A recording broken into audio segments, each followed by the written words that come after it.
Indian cricket ടീമിന്റെ മുഖ്യ കോച്ചായി മുൻ ഓപ്പണർ ഗൗതം ഗംഭീർ ഒരു വർഷം പൂർത്തിയാക്കാൻ ഒരുങ്ങുകയാണ്. കഴിഞ്ഞ വർഷം ജൂൺ 29-ന് രാഹുൽ ദ്രാവിഡ് പരിശീലക സ്ഥാനം ഒഴിഞ്ഞതിനെ തുടർന്ന് ജൂലൈ 9-നാണ് ഗംഭീർ ചുമതലയേറ്റത്.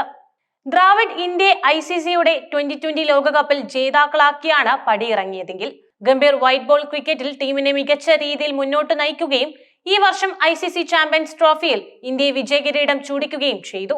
എന്നാൽ വൈറ്റ് ബോളിലെ ഈ മികച്ച പ്രകടനം ടെസ്റ്റ് ക്രിക്കറ്റിൽ ആവർത്തിക്കാൻ ഗംഭീറിന് കീഴിൽ ടീമിന് സാധിച്ചില്ല.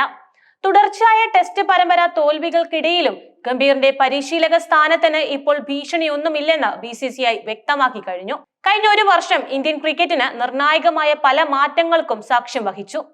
രാഹുൽ ദ്രാവിഡിന് ശേഷം ടീമിന്റെ പരിശീലകനായി ഗൗതം ഗംഭീർ എത്തിയപ്പോൾ വലിയ പ്രതീക്ഷകളാണ് ആരാധകർക്ക് ഉണ്ടായിരുന്നത്. പ്രത്യേകിച്ചും IPL-ൽ ഒരു മെന്റർ എന്ന നിലയിൽ കൊൽക്കത്ത നൈറ്റ് റൈഡേഴ്സിനെ വിജയത്തിലേക്ക് നയിച്ച അദ്ദേഹത്തിന്റെ കഴിവുകൾ ഇന്ത്യൻ ടീമിനും ഗുണകരമാകുമെന്ന് പലരും വിശ്വസിച്ചു. വൈറ്റ് ബോൾ ഫോർമാറ്റുകളിൽ, അതായത് ഏകദിനത്തിലും 2020-ലും ഗംഭീറിന്റെ കീഴിൽ ഇന്ത്യൻ ടീം മികച്ച പ്രകടനമാണ് കാഴ്ചവെച്ചത്. കഴിഞ്ഞ ഒരു വർഷത്തിനിടെ ഇന്ത്യ ICC ചാമ്പ്യൻസ് ട്രോഫി കിരീടം നേടുന്നതിൽ അദ്ദേഹം നിർണായക പങ്ക് വഹിച്ചിട്ടുണ്ട്.